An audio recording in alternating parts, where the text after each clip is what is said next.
Takže čauky, ja som Dianka, vítam vás z ďalšieho videa. Toto video bude video, v ktorom si vyrobíme ľadovú dreň a o chvíľu vám poviem, čo na to budete potrebovať.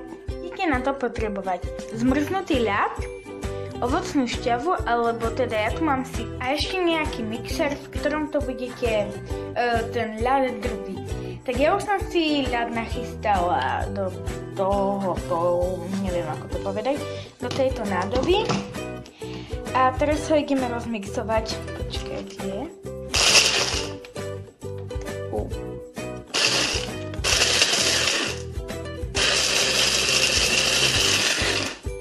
No, dúfam, že už to je rozmixované. A dám to do pohára.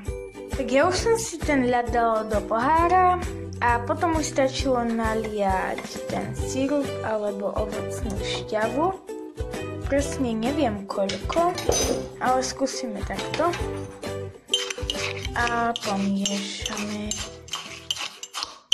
A teraz vám skvele vznikne takáto červená, podľa toho, akej máte farby sirup, ľadová dreň.